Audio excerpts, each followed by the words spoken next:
over the weekend, Glamour magazine published this horrible article about digital content creators that they named mommy sleuths as being part of this hate machine that's against Blake Lively. And my content, by the way, was not listed in there. Stephanie McNeal, the journalist, is someone that I am aware of and I've been aware of for years.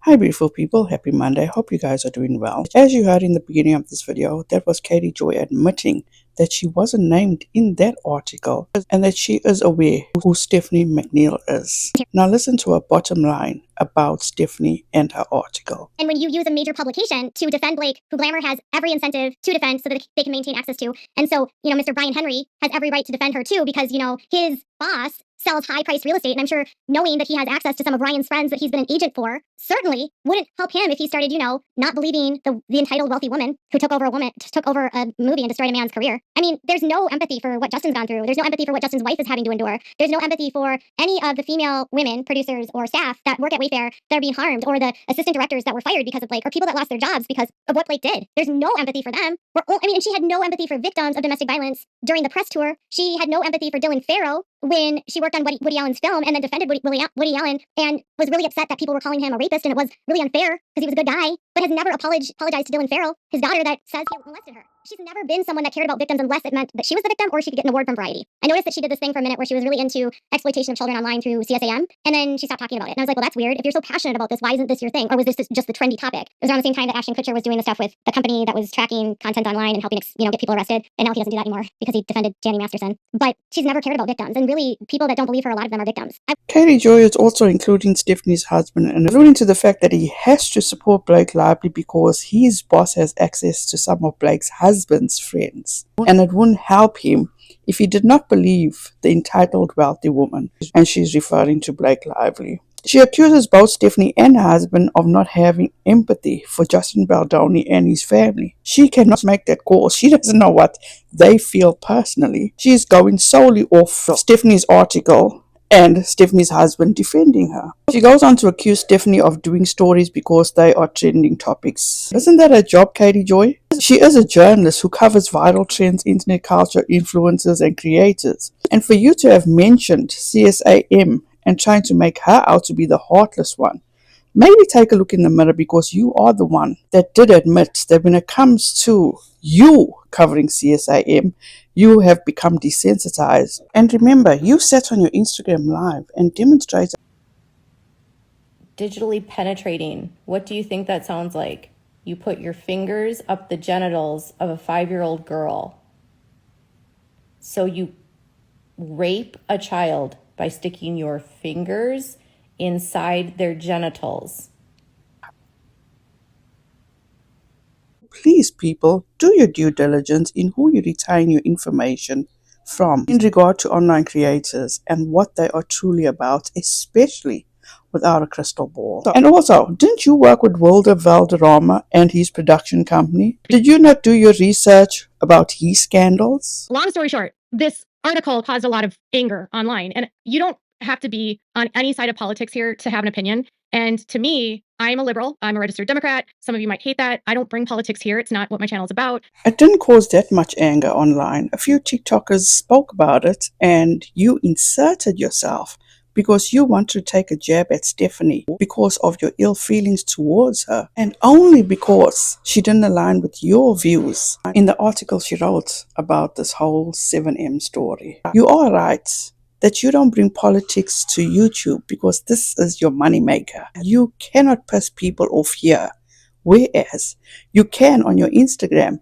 where you do share your political views and cause chaos over there, as you guys can see from these screenshots. Katie Joy goes on to explain that she's a feminist. I'm a feminist, but I'm also not the kind of person that doesn't believe that women don't lie. I mean, come on. I have covered creators like Ruby Franke, who lied so much on her channel, 8 Passengers, or Gypsy Rose Blanchard, who is continuing to lie every single day that she's in the public, or Casey Anthony, who I've talked about, or the women that are from the Duggar cult and the daughters that have covered for their dad, or the hanger-ons of the Duggar family that lie, or the women from Sister Wives that until they left the cult were lying. Women lie. Women will lie for men. Women will lie for a lot of reasons. Women are not immune to lying. And that applies to Without a Crystal Ball, aka Katie Joy, too, because she has lied so much, and I can prove she lies.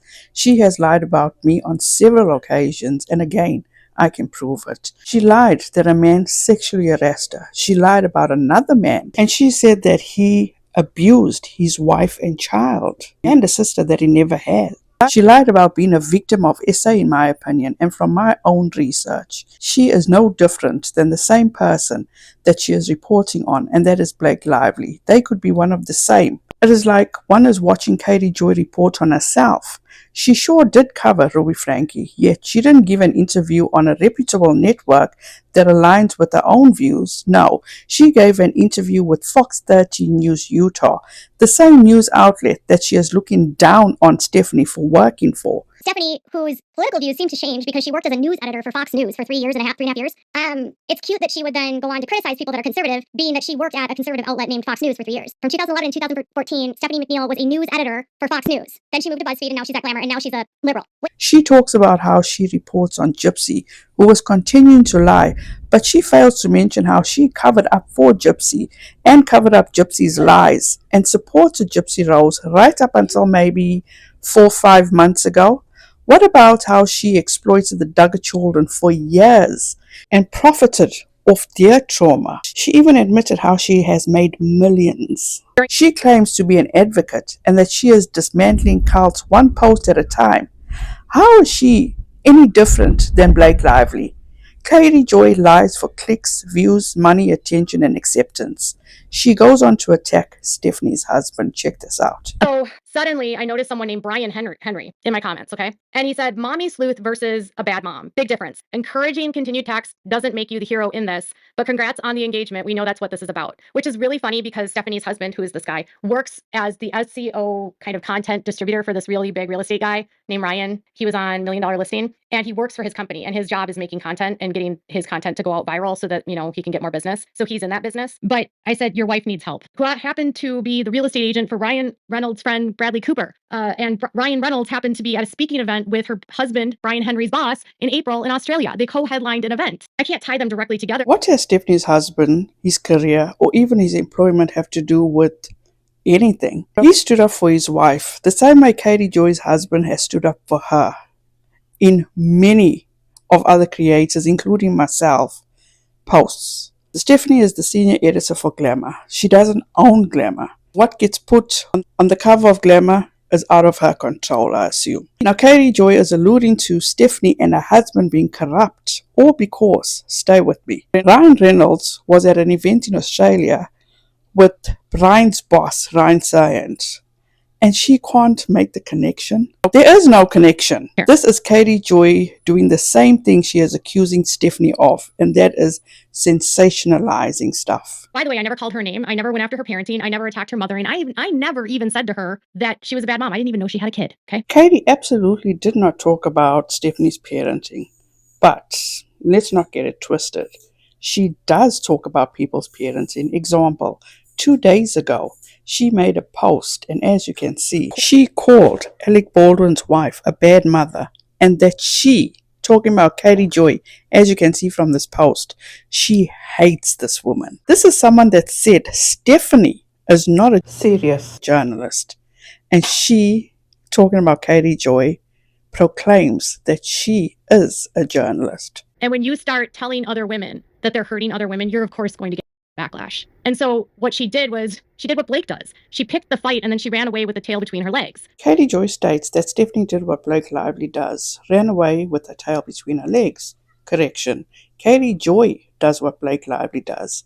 Stephanie, in my opinion, probably just chose to be professional and not engage with a fool like Katie Joy. She goes on to take jabs at other people she has an issue with. And now I was told today that Taylor Lorenz, I'm in her stories on Instagram, which she's insane too. There's a group of these three journalists that bother me. I'm not going to name them here, but Stephanie, Taylor, 2 of them. And they all hate content creators. When she was getting called out, I left comments on her page, didn't respond. I then posted to my own page, and instead of her responding, she sent her patriarch into my comments to defend her. Brian Henry is a patriarch for standing up for his wife, according to Without a Crystal Ball. So this is going to be a highlight for Todd Paulson, Katie Joy's husband, because he is also deemed a patriarch because he has been in my comments in defense of his wife, and I'm sure other content creators can say that he has been in theirs too. Is this how a true feminist would handle this? If she truly was a feminist, would she send her husband into my comments